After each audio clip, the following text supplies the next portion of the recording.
Olá, caros alunos. Iniciemos nossa aula de hoje com uma citação do filósofo francês Maurice Merleau-Ponty.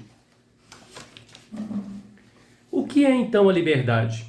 Nascer é ao mesmo tempo nascer do mundo e nascer no mundo. O mundo está já constituído, mas também não está nunca completamente constituído. Sob o primeiro aspecto, somos solicitados. Sob o segundo, somos abertos a uma infinidade de possíveis. Mas esta análise ainda é abstrata, pois existimos sob os dois aspectos ao mesmo tempo. Portanto, nunca há determinismo e nunca há escolha absoluta. Nunca sou coisa e nunca sou consciência nua.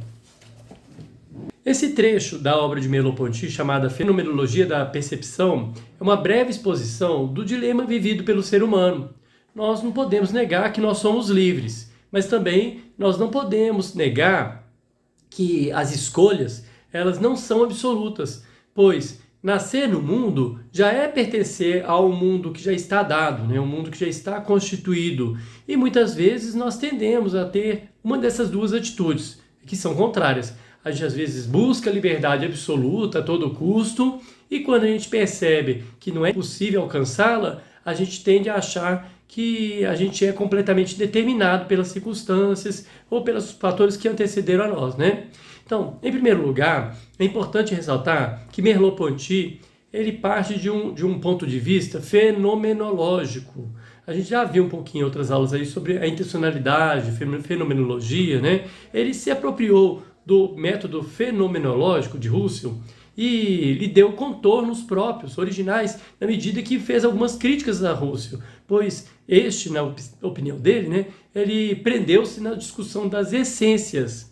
Isso poderia parecer um pouco estranho, principalmente para quem já sabe um pouco de fenomenologia, porque a fenomenologia é exatamente o estudo das essências, Mas, para Merleau-Ponty, a fenomenologia não é só um estudo das essências, é uma filosofia que repõe as essências na existência e não pensa que se possa compreender o homem e o mundo de outra maneira, senão a partir de sua faticidade.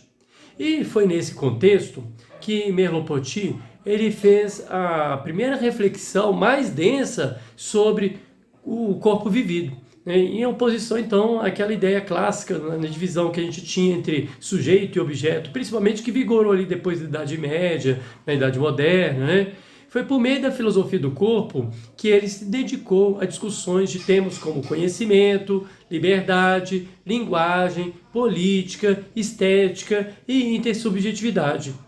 Com base no conceito de intencionalidade, ele se propôs a compreender melhor as relações entre consciência e natureza, entre, por exemplo, o interior e o exterior. A gente poderia pensar entre o concreto e o abstrato. Nesse sentido, o corpo seria uma condição de nossa experiência no mundo, porque não temos um corpo. Nós, na verdade, somos o nosso corpo. O corpo ele não é uma coisa que a gente tem, o corpo é uma coisa que a gente é. O corpo humano é aquilo pelo qual o mundo existe para cada um de nós. Por aí a gente começa a perceber que a filosofia vai ganhando cada vez mais concretude, por se voltar para as questões concretas, quando a gente vê em Merleau-Ponty, alguns filósofos antes dele, Então, ou seja, não que não tivesse uma abordagem do concreto, Mesmo na outra filosofia, a filosofia anterior, mas existia sempre uma ideia tradicional de que de um lado existe um mundo, o mundo dos objetos, do corpo, ou da pura faticidade, ou dos acontecimentos e dos acasos, e do outro lado, a gente teria o mundo da consciência, o mundo da subjetividade, que seria o mundo da transcendência, Então a gente viu aí nos vídeos sobre a crise da razão como é que isso foi problemático, Ele pretendeu compreender melhor essas relações. E é interessante notar que somente esse olhar para o corpo vivido é que pode explicar como que a realidade ela se apresenta de maneiras diferentes à percepção, porque exatamente pelo fato de ser uma experiência minha é que eu posso diferenciá-la das experiências de outras pessoas. É o meu corpo que vivencia determinada experiência. Ela ocorre a partir da vivência de cada um. Não surge por meio de uma consciência clara, mas por um modo de existir, de dar sentido ao mundo. E entendendo esse sentido aqui, gente, como um núcleo de significação que decorre da pessoa e da sua própria existência no mundo. Então é a gente que está dando significado ao mundo. E essas questões, elas se relacionam com a liberdade expressa nessa citação que eu iniciei a aula de hoje, né? Essa primeira citação do vídeo, que é entendida como um plano de ação de transformação da realidade vivida. De que maneira que a gente poderia exemplificar isso? Olha, para ficar claro, nós podemos imaginar nos dias de hoje, uma mulher que sofre violência doméstica, mas ela ainda continua vivendo ali com seu marido, e as pessoas até se questionam, quem conhece a situação, falam como é que ela continua vivendo nessa situação, até que um dia ela toma a decisão de procurar a ajuda das autoridades, ou simplesmente abandona, se ela tem possibilidades para isso, abandona esse marido violento, né? Ou então uma outra situação, um operário que começa a tomar consciência de que está sendo explorado, e procura o sindicato, procura se manifestar e assim por diante. Ou ainda um monge celibatário que começa a perceber a sua dificuldade em se resguardar na castidade e acaba abandonando a vida religiosa. Então, vejam bem, são 3 exemplos aí que eu trouxe, distintos, só para mostrar como que seria a posição de Merleau-Ponty em relação a eles. Merleau-Ponty, ele diria que essa consciência, nesses 3 exemplos que eu citei, não surge de um esforço intelectual de conhecimento, nem de uma escolha racional, porque antes disso, o indivíduo ele viveu as dificuldades da violência, da sobrevivência, o medo do desemprego, a reavaliação das suas escolhas. Então, todas essas situações você tem isso, né? Mas é interessante que, para alguns, essas situações e várias outras que a gente poderia citar aqui, né, elas aparecem como uma fatalidade, ou seja, tem que ser assim, não dá para mudar, né?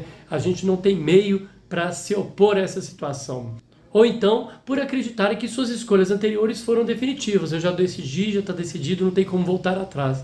Mas outros reagem diante dos fatos e muitos acabam construindo uma vida muito mais frutífera exatamente pela coragem de assumir as rédeas de seu destino.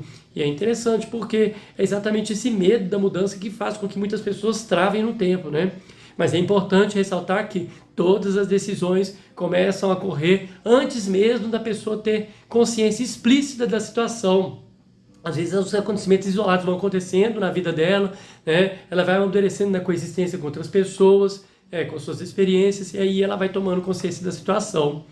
Então, por isso que Merleau-Ponty vai fazer uma crítica às interpretações tradicionais, porque elas desconsideram esse projeto existencial, porque a liberdade a gente tem que colocar ela sendo realizada exatamente quando a gente é capaz de assumir nossa situação natural e social. Se você não considera esse projeto existencial, você não considera a liberdade humana no seu sentido pleno, né?